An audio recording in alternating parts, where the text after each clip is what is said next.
Hello friends, आज हम पढ़ेंगे जनरल साइंस फिजिक्स। कल पढ़े थे हम लोग यूनिट के बारे में पढ़े थे हम लोग कि कितने जो यूनिट 4 मेथड होते हैं, CGS method, MKS method, FPS method और एसआई मेथड। एसआई मेथड में कितने बेसिक मेथड होते हैं उसमें वो हम लोग पढ़े थे और कुछ क्वेश्चन भी किए थे। आज हम लोग यूनिट के कुछ क्वेश्चन करेंगे और बहुत ही इम्पोर्टेंट क्वेश्चन है जो एसएससी, जीएल, यूपीएससी ये सभी में पूछे गए हैं। गवर्नमेंट एग्ज़ाम के लिए सभी सफिशिएंट है, आप लोग इसे ध्यान से पढ़ें। चलिए स्टार्ट करते हैं। The unit of work is, work का यूनिट क्या होता है? Newton, joule, volt, hertz. जो वर्क का यूनिट होता है वो क्या होता है? जूल होता है। क्या? जूल। वर्क का फॉर्मूला क्या होता है? वर्क का फॉर्मूला होता है फोर्स इंटू डिस्प्लेसमेंट। फोर्स का क्या होता है? Mass into acceleration, mass into acceleration into displacement. Mass का क्या होता है? मास का होता है केजी, एक्सेलरेशन का होता है मीटर पर सेकंड स्क्वायर और डिस्प्लेसमेंट का होता है मीटर। तो क्या हो गया ये? KG into metre square upon second square. ये किसके बराबर होता है? जूल के। तो क्या होगा? The SI unit of work is joule. It is equal to Newton into metre. इसे केजी इंटू मीटर स्क्वायर को क्या लिख सकते हैं? न्यूटन लिख सकते हैं और इसमें एक मीटर बच जाएगा, केजी इंटू मीटर पर सेकंड स्क्वायर इंटू मीटर। तो इसमें क्या हो जाएगा? ये न्यूटन हो जाएगा इंटू मीटर। तो ये किसके बराबर? जो जूल बराबर होता है किसके बराबर होता है? न्यूटन इंटू मीटर के बराबर होता है।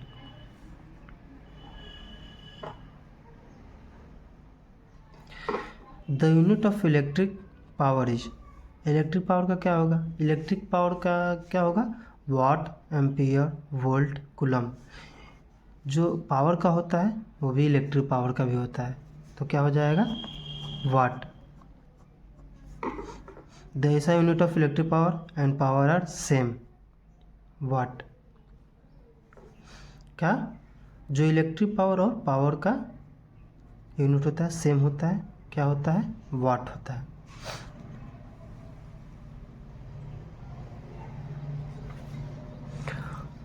The unit of force is, force का यूनिट क्या होता है? फोर्स का यूनिट होता है न्यूटन, वोल्ट, एम्पियर, कूलम। क्या होता है? न्यूटन। क्या होता है फोर्स का? न्यूटन। फोर्स का फार्मूला क्या होता है? Mass into acceleration. मास का क्या होता है? पीछे बताए थे, केजी। और एक्सेलरेशन का क्या होता है? मीटर पर सेकंड स्क्वायर। तो ये किसके बराबर बताए थे अभी? बताए थे हम न्यूटन के बराबर। The SI unit of force is Newton. और किसके इक्वल होता है? केजी इंटू मीटर पर सेकंड स्क्वायर। ये किसके इक्वल होता है? इसके इक्वल होता है केजी इंटू मीटर पर second square.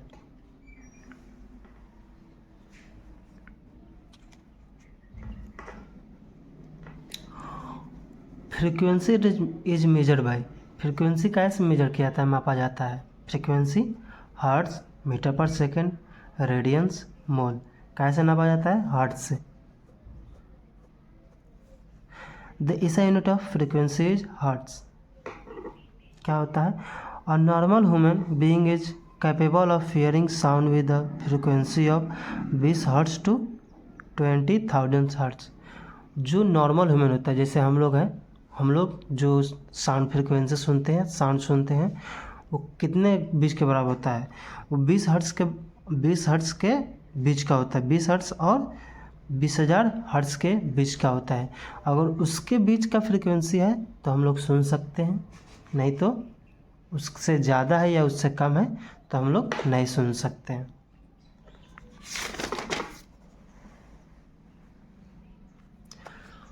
The unit of electrical resistance of resistivity. Unit of electrical resistance, जो रेजिस्टिविटी और इलेक्ट्रिकल रेजिस्टेंस होता है उसका क्या होगा unit? Volt ohm into metre, ampere coulomb. इसका क्या होगा? Ohm into metre. क्या है? तो रेजिस्टिविटी और इलेक्ट्रिकल रेजिस्टेंस का क्या होता है? Ohm into metre. तो इलेक्ट्रिकल रेजिस्टेंस क्या होता है? इसे कैसे डिनोट करते हैं? पी जैसा होता है, उससे डिनोट करते हैं। इसका फार्मूला क्या होता है?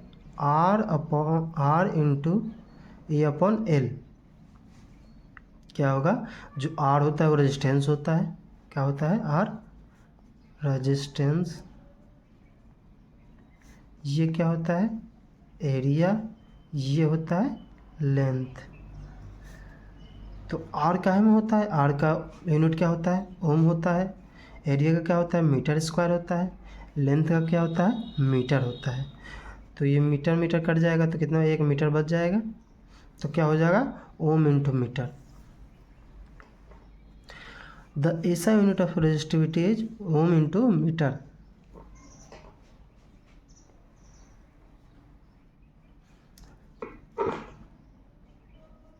The unit of light years is. Light years का यूनिट क्या होता है? Distance, time, force, speed. क्या होता है? जो डिस्टेंस होता है वो लाइट ईयर का यूनिट होता है। The unit of light year is distance. Light year unit क्या होता है? लाइट ईयर का distance. Distance travel by light in 1 year. जो 1 ईयर में लाइट ईयर जो डिस्टेंस ट्रेवल करता है उसे ही कहते हैं light year.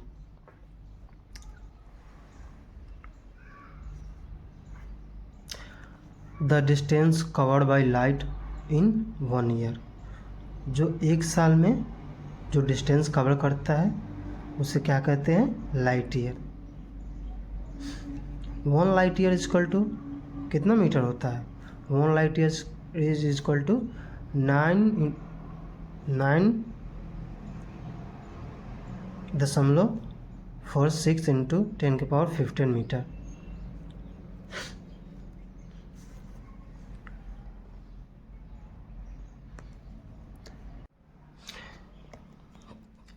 The reason why astronomical distance are measure in light year.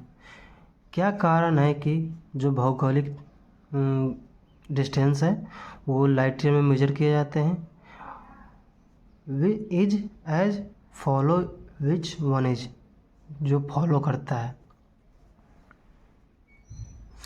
The distance between stellar bodies don't change. तारकीय पिंडों का जो डिस्टेंस होता है वो चेंज नहीं होता है।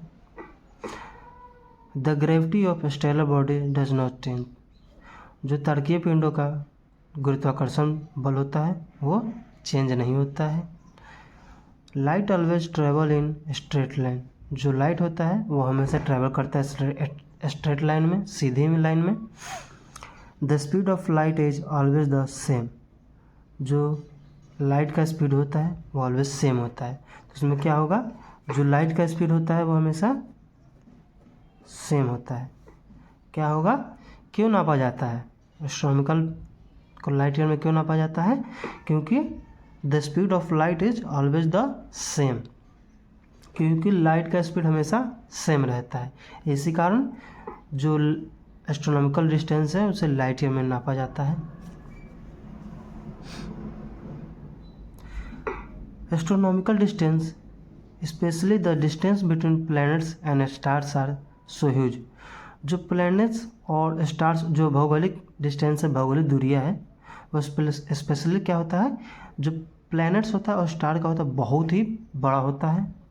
That they are measure in miles and metre. इसी कारण इसे क्या में माइल्स एंड किलोमीटर में मेजर किया जाता है। Expressing this units can be extremely difficult.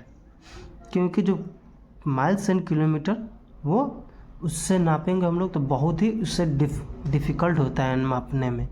जो एस्ट्रोनॉमिकल डिस्टेंस है उसे अगर माइल्स एंड किलोमीटर में नापेंगे तो बहुत ही डिफ़िकल्ट होगा नापने में। They can measure in astronomical light and parsec head से। इसी कारण जो एस्ट्रोनॉमिकल लाइट है उसे काहे में नापते हैं, जो एस्ट्रोनॉमिकल डिस्टेंस है वो काहे में नापते हैं, लाइट ईयर एंड पार्सेक में। क्या होता है, उसे माइल्स एंड किलोमीटर में क्यों नहीं नापते हैं, क्योंकि जो उसका डिस्टेंस है एस्ट्रोनॉमिकल का वो बहुत ही बड़ा होता है डिस्टेंस, इसी कारण उसे काहे में नापते हैं, लाइट ईयर एंड।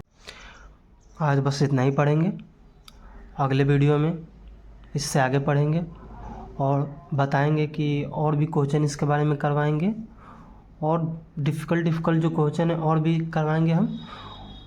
और जो भी इस वीडियो को देख रहे हैं कृपया इसे लाइक ज़रूर करें और सब्सक्राइब करें, क्योंकि इस वीडियो बनाने में बहुत ज़्यादा टाइम लगता है और इस नोट्स को भी बनाने में बहुत ज़्यादा टाइम लगता है।